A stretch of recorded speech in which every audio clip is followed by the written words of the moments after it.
Welcome to Accelerate OC, the only show focused on the people leading innovation in Orange County.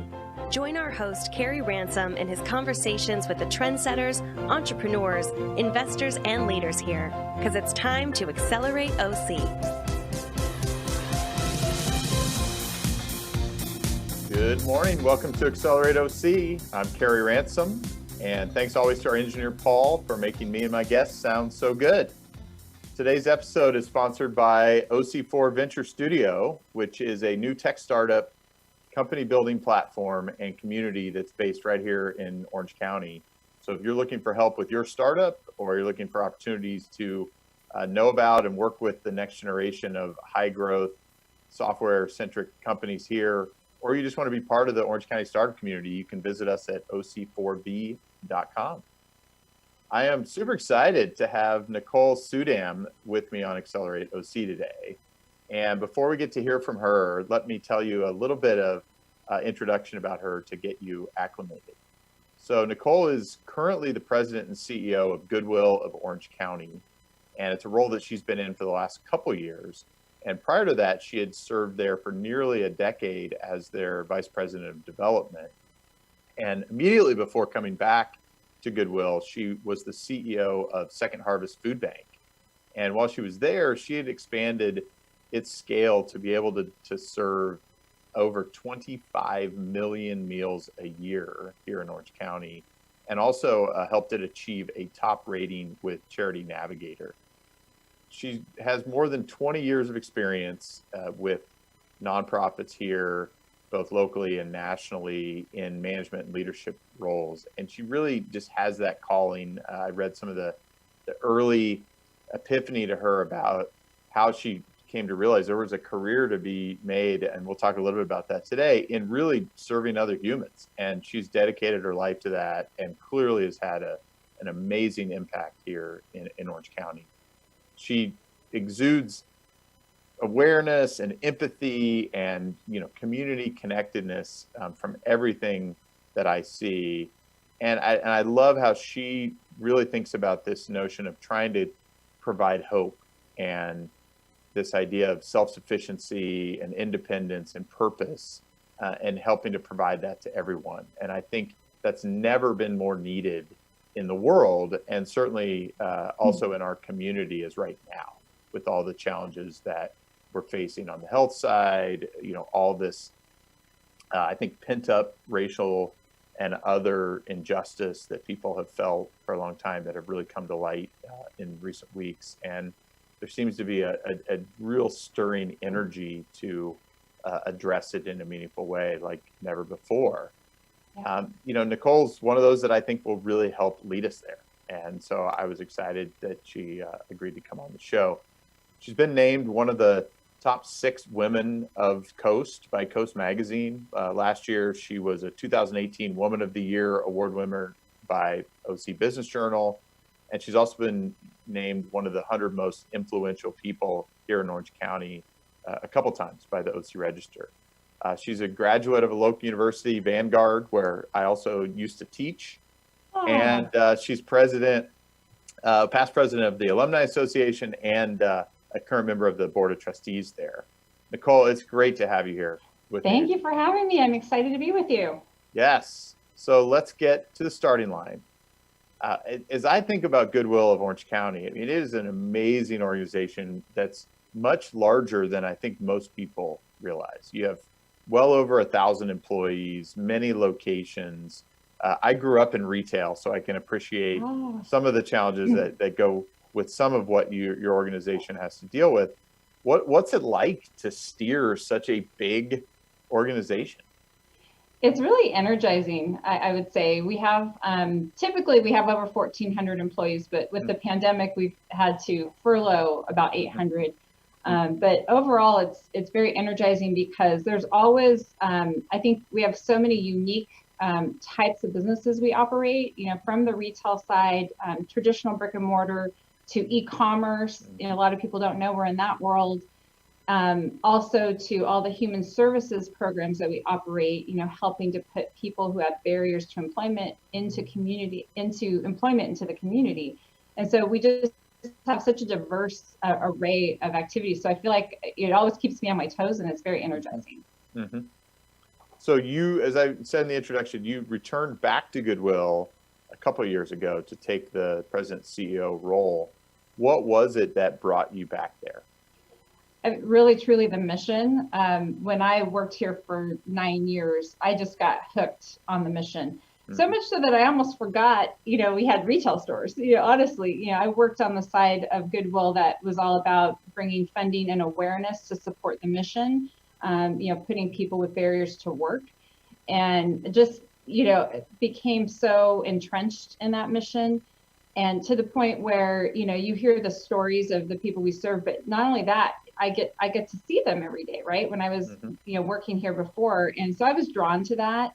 I wasn't actually sure I wanted the job. It actually took me, so it was about 2 years ago that I was going through starting the recruitment process, and the recruiter called me and said, all right, Nicole, your name has come up a number of times, you really need to look at this. And I was torn, I was really torn because I loved, my job at Second Harvest, and was feeling like, I was having a great time, making a difference, had a great team there.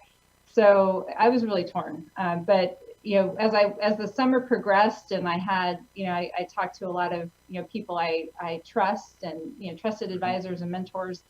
I remember having one say, you know what, Nicole, you've got to at least look at it. This is something that, would be your next step.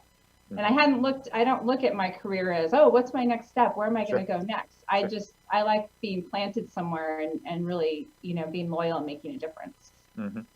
Well, and I mean, I think there's probably something to be said for the familiarity that you had in that different jobs, but at least you had a good awareness of the organization. So I'm sure. Yeah, it was.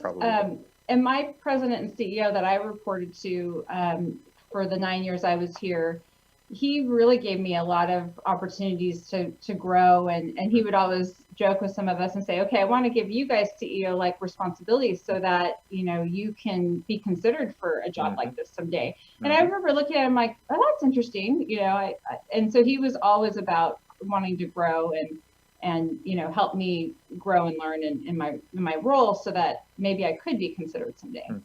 That's awesome.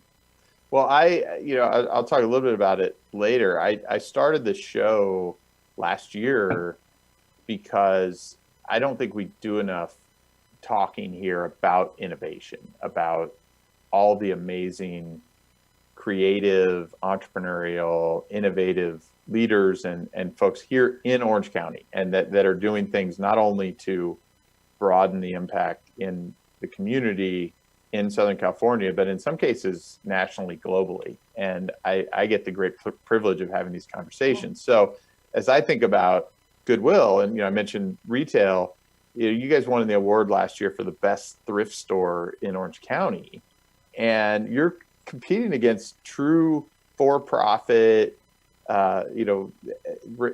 normal companies that are waking up every day, ready to go, do whatever they have to do to win and beat the competition. So as you think about competition, and in some cases you are competing with true retail companies, how do you think about that? And I think the other maybe benefit you have is that greater purpose. Right. I think we look at competition in terms of, I think it just makes us sharper, because it really helps us to sort of think bigger and be bolder with how we operate. I think that's just the entrepreneurial spirit that has been created here over many, many years. So from our standpoint, I think we get a little excited about competition, and we have a healthy competitive spirit, I would say. So let's go a little bit deeper into that. So you talk about the entrepreneurial spirit. What is it about that does pervade Goodwill? Yeah, I think it comes back to the founding of Goodwill. Goodwill was founded back in 1901 by Dr. Edgar Helms, a Methodist minister out of Boston, Massachusetts. And Dr. Helms really came up with the whole concept of the thrift store. So he saw, all these, people in the streets who were in need and begging and wanted help. And he thought, you know what? And then there's all these, the wealthy side of town has all these things they don't need or want anymore. And so he just matched that together and said, okay, let's collect the things that people don't need or want, and let's have people who are in need sell them. And so he really, came up with the whole idea. He innovated the idea of the thrift store. And then over the years, really Goodwill has evolved to meet the needs of individual communities. Programmatically, we can be very different across the whole United States. There's about over 150 Goodwills across the country, because we're really about meeting the needs of our local community. But what we're all really about is about putting people to work, the power of work to give people that sense of purpose, pride, and dignity that we all have when we do a job that we enjoy doing. Well, that's a great transition. I mean, that was a topic that I really wanted to talk about. I mean, clearly you to your core have that strong emphasis on purpose and that idea of self-sufficiency and kind of the human dignity that comes with a job and with work.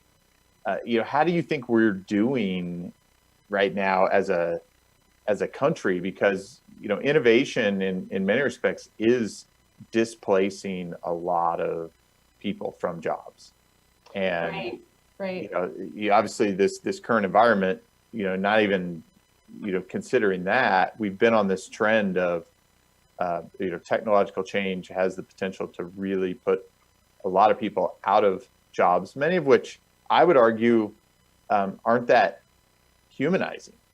Some of these are rote, mechanical types of things that don't use our humanity and our brains as well. So as you think about that, how do you sort of put those two together? Because I totally agree with you that there's nothing that makes you feel more alive than having a purpose and having something to work on. Yeah, well, I can think of it in light of Goodwill. So when you think about the jobs we have available, being retail, typically they're entry level, right?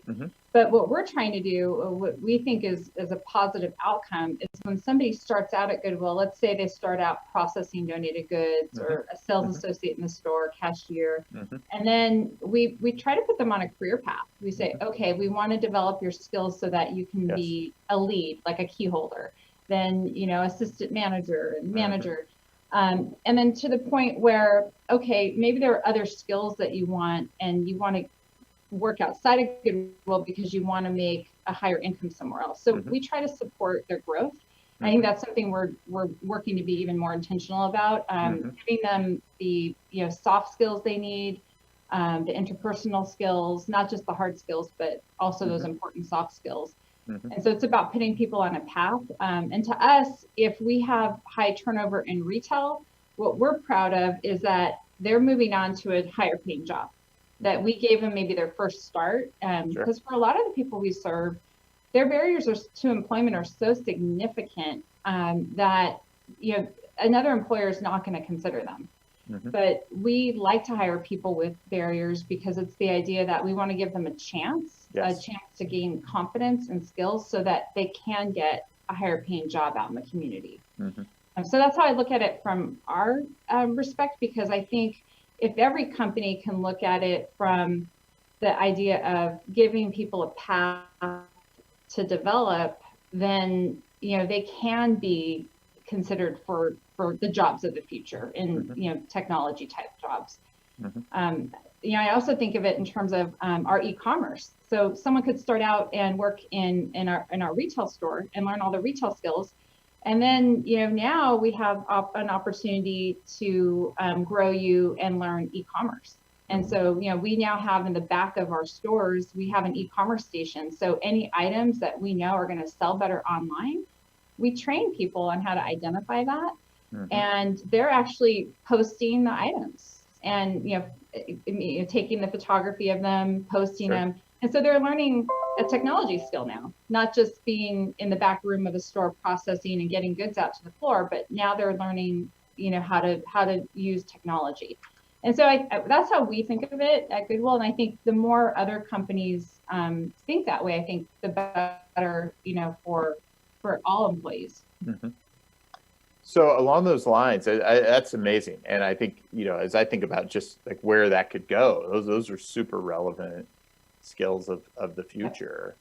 So as you think about continuing to iterate and adjust, obviously in this environment, you mentioned you've had to furlough a significant number of people because a lot of the retail stores had to be at least temporarily shut down. Yeah, exactly. Yeah. As you think about, it's your mission to put people to work and give them a chance.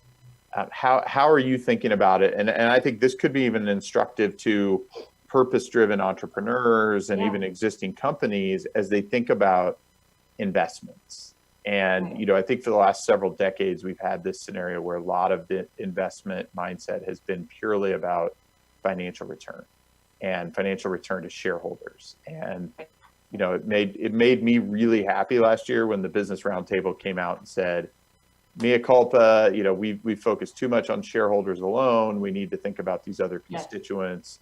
I grew up in a multi-generational family business. We existed for, well over 100 years. And I can tell you very confidently that we were not trying to make every last dollar of profit every year. It was about this community and how it all fit together. So as you think about investments, world's moving quickly, innovation's happening, you have this mission. How do you weigh your decision making on where to invest moving forward?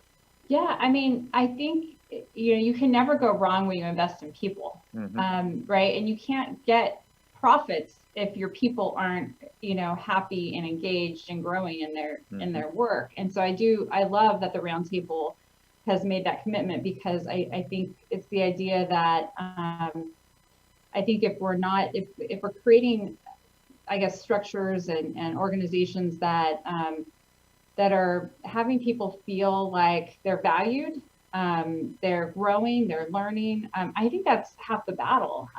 If we don't have an engaged workforce, we're not going to be able to attract new customers. People aren't going to want to do business with us. And so that's something I'm really passionate about, and how we lead and how people feel connected here.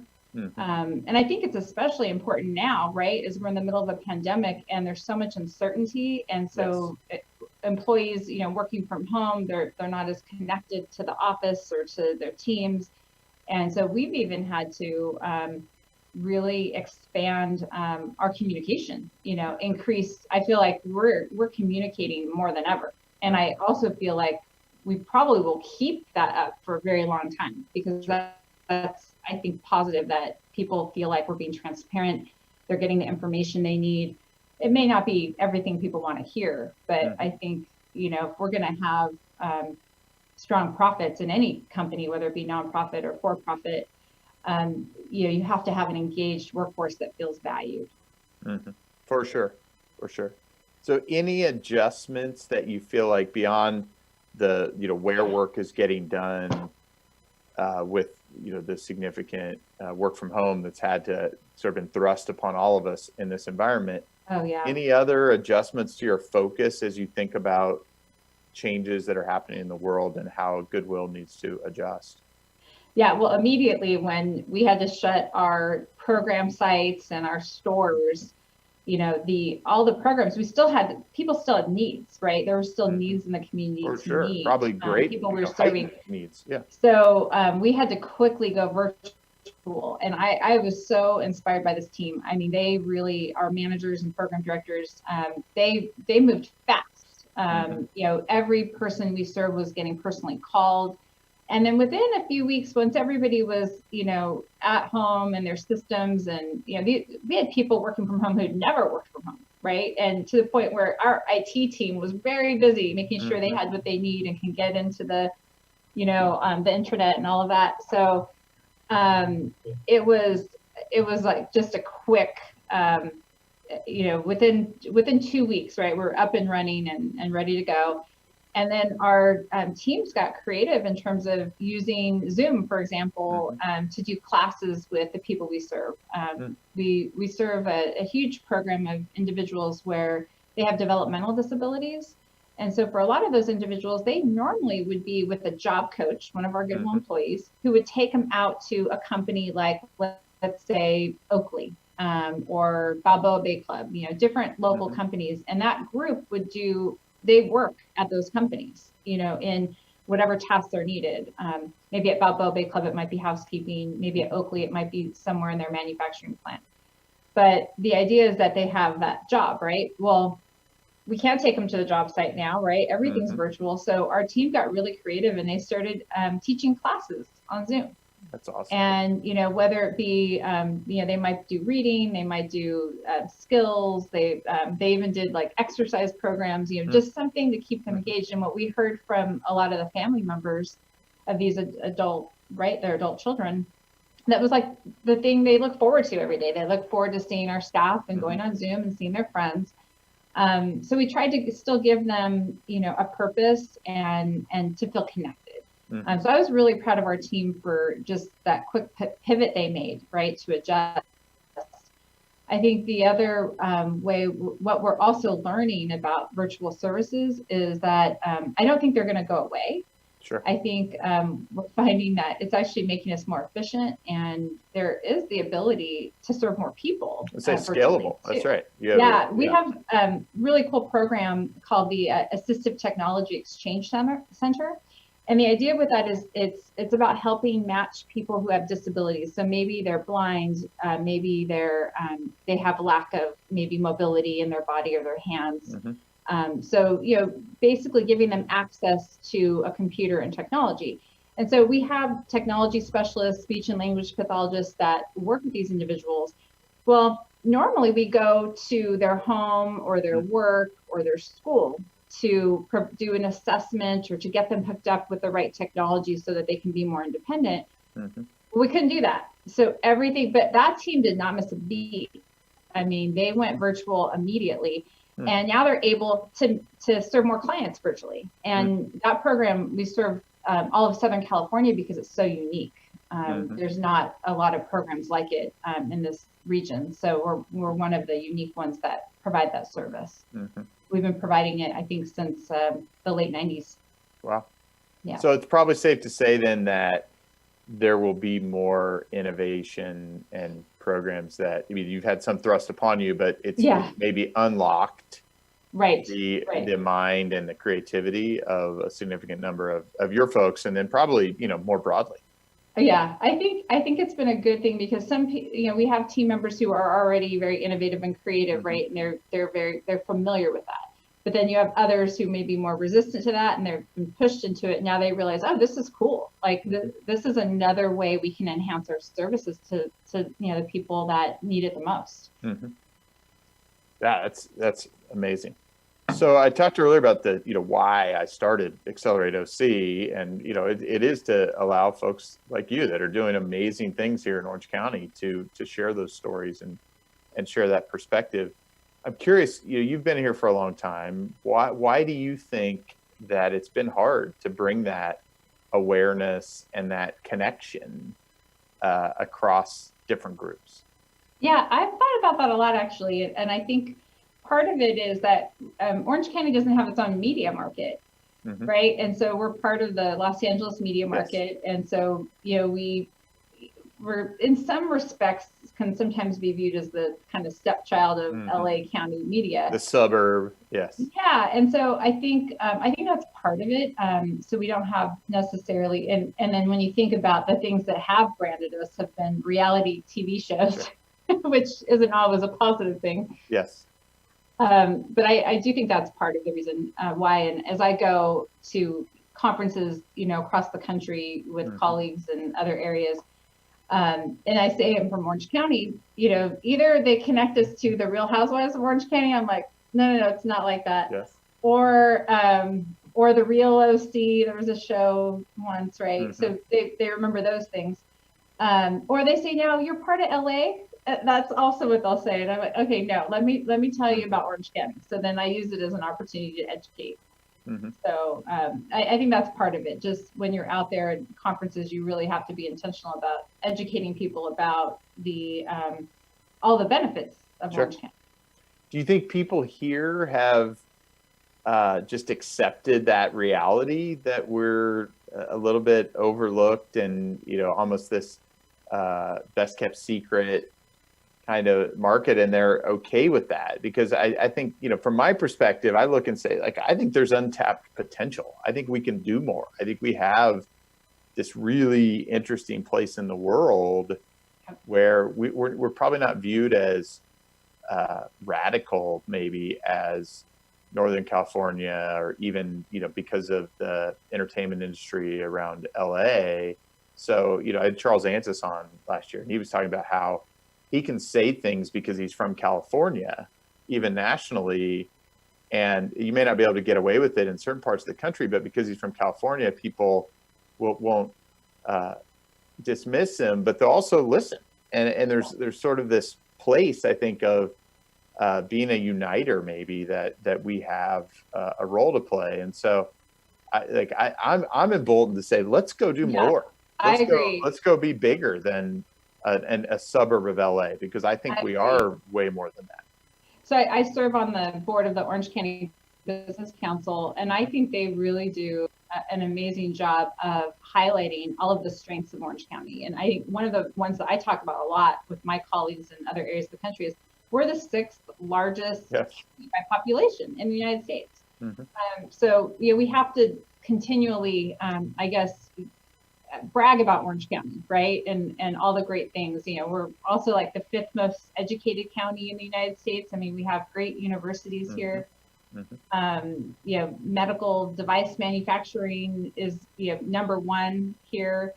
The technology sectors that have a lot of companies have been started here. So I do think we have to do a better job of bragging about ourselves. But I will say the Orange County Business Council has so many different reports and research studies about our market, whether it be workforce development, housing, economic development. And I think a lot of us as business leaders can benefit from all that data and research they've done. Sure. Yeah, I totally agree. Yeah, I mean, the challenge, I think, where I sit is at that sort of tip of the spear of the innovative early stage companies, is a lot of the data there, which really should be our job engines of the future. That's where, the majority of jobs in the country, new jobs that are getting created, are coming out of early small companies. Right. That's where a lot of those jobs get produced. We're not having the same level of starts and of job creation, and particularly the higher value jobs, right? The kinds of STEM jobs that are the ones that we're producing a lot of graduates in, but we don't necessarily have the jobs for them to step into. So as you think about that, any thoughts from your position at Goodwill, or even from the OCBC, as to how do we connect these dots better so that we are producing the right kinds of companies with the right kinds of jobs as we move forward? Yeah, I mean, I think part of our challenge in Orange County is housing, right? I mean, we have a high cost of housing, limited supply of the type of housing that would help, a young person get started here, right? So I think that's part of our battle, and part of that is in policy and how cities allow for more housing, and I think part of it is also, in Sacramento and laws that are passed that could make housing more available. So I think that's part of the battle, just that, young people, it's hard to afford to live in Orange County and imagine, trying to afford to buy a house, much less, pay a high rent. So I think that's part of the challenge. Yeah, I agree. I guess I look at it as I go, okay, yeah, I totally agree. It's expensive, if we double supply housing, but if we're only producing $40,000 a year jobs, it almost doesn't matter how much housing you have, right? Like, that's why I tend to try to focus everything on, let's focus on jobs. Let's focus on good jobs, getting the right kinds of companies started in medical device and biotech and technology and things that are going to be relevant. I think we're in this really interesting generational change right now, where a lot of the wealth that's been created here over the last several decades was not built in these industries. More real estate. Yeah. That's right. So how do we reorient a lot of these folks with that wealth and encourage them to invest in the next wave of businesses and of more technology centered? Yeah, no, I think you're right. I was talking to a colleague of mine who runs a Goodwill in Kansas City, and he's really passionate about the jobs of the future. And one of the things that I kind of caught on with him is he's looking at creating, like a trade school for the future to train people who have barriers for these jobs. And I said, well, do they require a college education? He said, no. He goes, in some cases, they don't even require a high school education. And so that really piqued my interest in skills. Yeah. And so I'm going to be, talking to him more about, I feel like, he's a mentor in that area because he's really researched it and delved into it and used it as, I think, part of his master thesis too, about really learning about the jobs of the future. So, and that's something that I think, we're going to need to look at here at Goodwill of Orange County because, we have many people who aren't going to have maybe the ability to get a college, education, but, they're highly motivated to work and learn. And, we want to create that path for them, that path to self-sufficiency. Sure. Yeah. The thing that does get me really excited, there's a lot of good discussion and work underway here about more kind of career path and skill-based training, which, in many respects, like there are some elements of something like a college education that can be valuable. Absolutely. But I mean, it's also very easy to look at our college system and say, you have been really not preparing a significant percentage of people going through for the reality of the world that's out there. Yeah. And now with the cost, the economics of that equation are highly questionable in many cases. And so, and you have the students saying, they're taking gap years coming up even because if they're not going to be able to be in the classroom, right, with the pandemic, they're kind of like, why am I going to spend thousands of dollars, to do this? So I think it's really a difficult time. I think colleges and universities are going to really struggle with, how to move forward and it, will bring out the best. And I think the ones that are supposed to, grow and move forward and will. And that's right. I think others may not make it. That's right. But I would say this is a huge opportunity for innovation in education, and the more that can be connected to outcomes. Right. I mean, that's where I feel like you have a really unique position and value to play, is to say we have workforce. The better we understand the jobs of the future, we can put programs in place to connect them to those jobs. And I think everyone can benefit in that. Yeah, so, exactly. That's where it's at. I mean, we do a lot of entry level jobs for people we serve, but I think we have to get to the point where they're going to have opportunities to do, jobs in, AI and robotics and cybersecurity and the jobs of the future. Yeah, and those will create all kinds of jobs around them. Not everybody needs to be a PhD data scientist. And I think that's the part that's exciting, is you don't have to have, a high level of education. It's really the hard skills training that you need, right, to do those jobs. And so that's exciting. That's right. So we've talked a little bit about, neither of us is originally from Orange County, as far as born and raised, but we both have been here for quite a while. What's your favorite thing about Orange County? Gosh, well, from growing up in a pretty, small rural town, I grew up in Santa Maria, the Central Coast. For me, Orange County was just this exciting place, a buzz of activity, right? I love the diversity of Orange County. That pretty much every culture, every type of food, just the arts. I mean, we have a great arts culture here, so. I mean, from that perspective, I feel like you can do just about everything here and not leave. I think, there used to be, I think there's sort of this joke that we have this orange curtain, right, between LA and Orange County. And, I don't always feel motivated to go into LA County. I think there's so many wonderful, fun things to do in Orange County. So I just love the diversity. I love, raising my kids also in a community where, they're around kids of all races and ethnicities and religions, and I just feel like it's making them, really open-minded and learning, and that makes me excited for them. Sure. Yeah, that's anytime I get a little bit, frustrated or depressed or something, all I need to do is look at the youth and say, they're going to help. They're going to figure this out. I truly believe that. Yes. Yeah. I look at my girls and I see their heart, and I see, just, they know way more than I knew at 12 and 15. Amazing. I mean, yes. I just, I'm excited to see where they're going to go. And so that makes me excited. And that's what I love about Orange County, just that, we have that diversity here. Mm-hmm.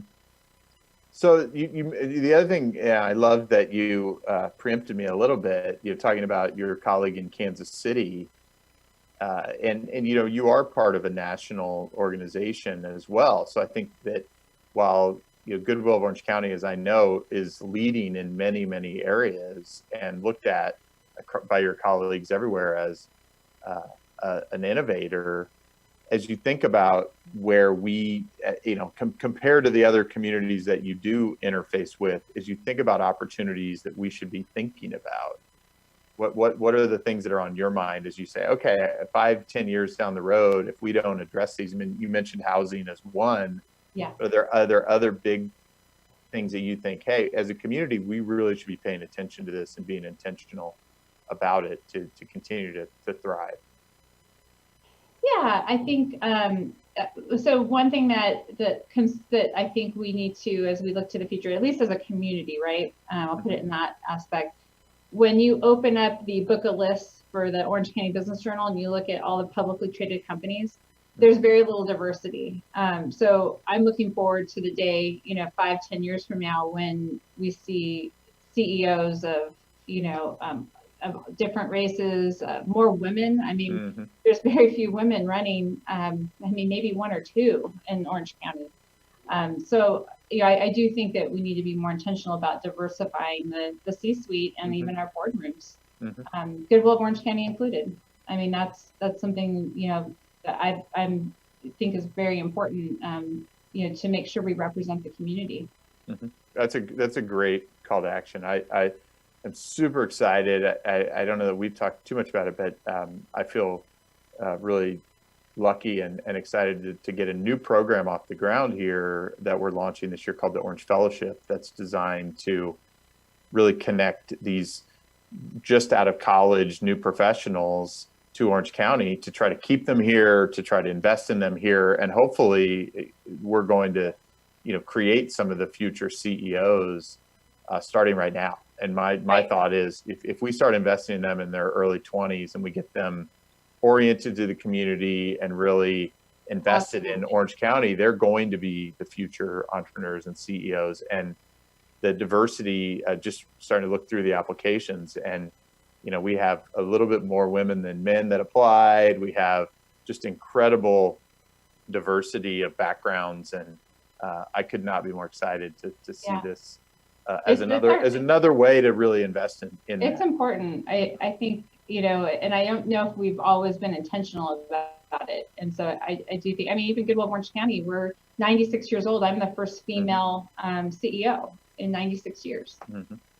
So I think we have to see more of that, within our community.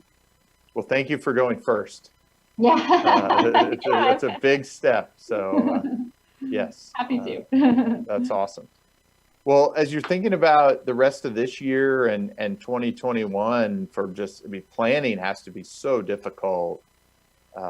Right. And where we're going to be, how are you thinking at this point, the rest of 2020 and next year? Yeah, we're planning. Retail is a big part of our engine, our brick and mortar. So it's over 60% of our operating budget.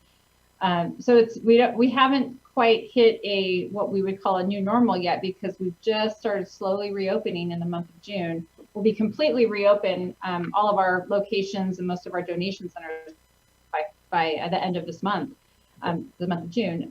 So I think for us, it's being really realistic about, how the store sales will do. We're going to have to be very mindful of labor costs and, being lean. That's really, we've already been working towards that. I think of our efficiencies and doing things that will increase our efficiencies, whether it be, better software programs that we can use.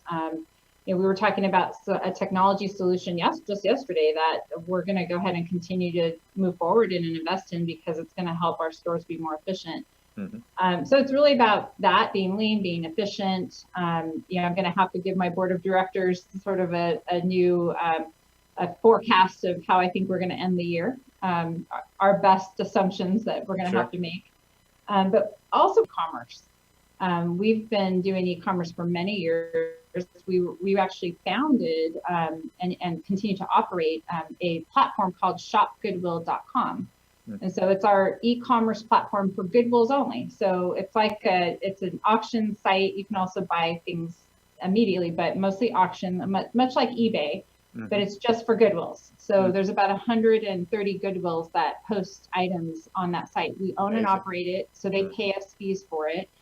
I really need to, I think as an organization, we need to look at how to take that to the next level. There's a lot of, I've been getting a lot of good feedback from my colleagues on ways they want to see it enhanced.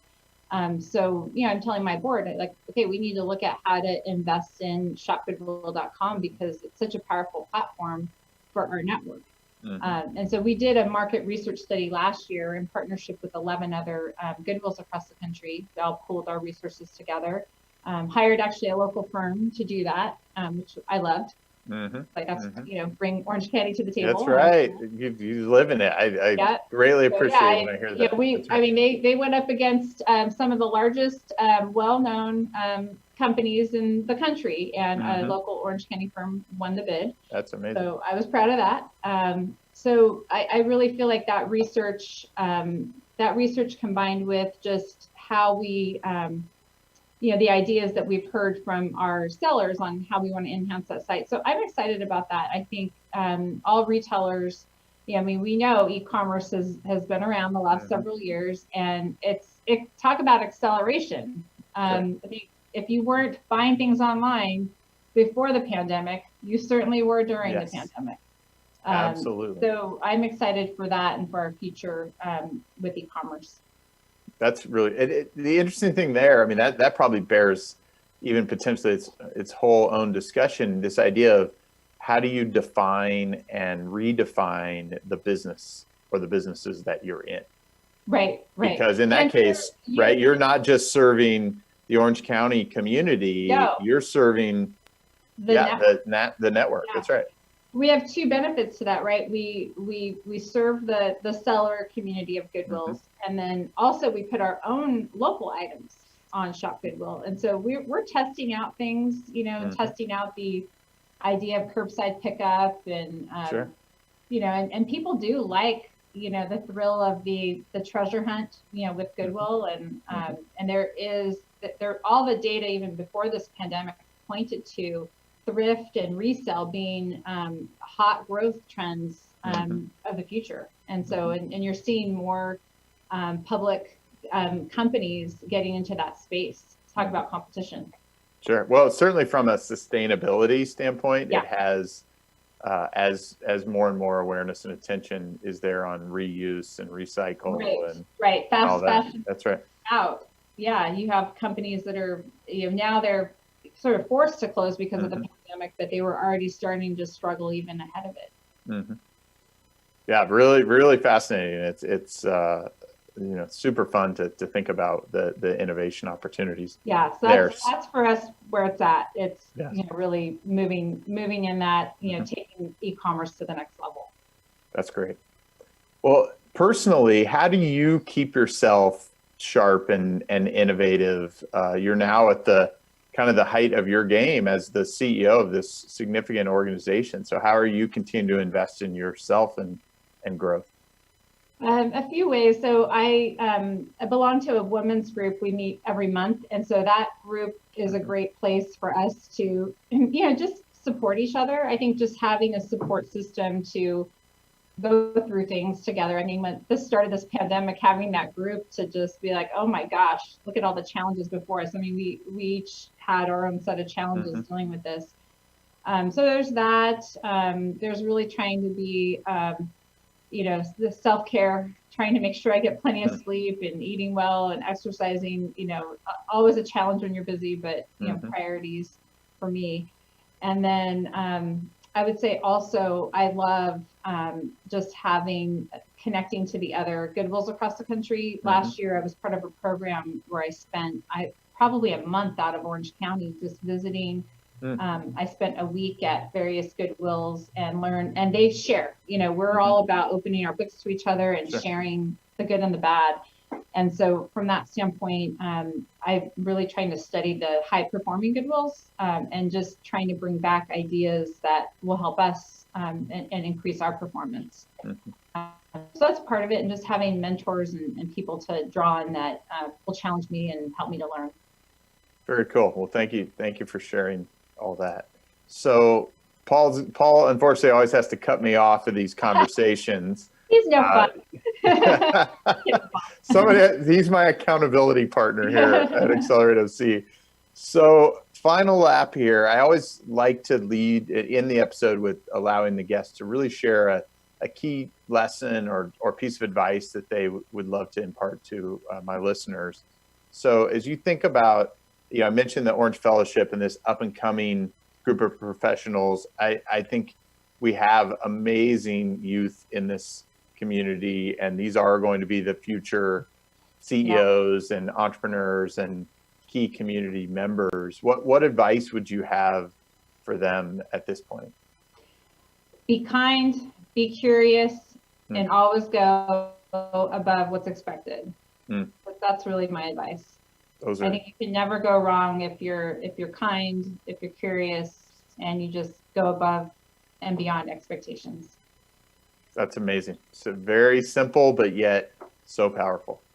So Nicole, thank you so much for taking us on this ride, for sharing the amazing work that you and your colleagues at Goodwill are doing, and sharing your perspective and wisdom as a key leader of the Orange County community. So thank you for all you're doing as a leader and the contributions you make personally and through your organization. And from my perspective, you're doing a huge amount of work to accelerate OC. Oh, thank you. We're having a great time and changing a lot of lives at the same time. So appreciate it. Absolutely.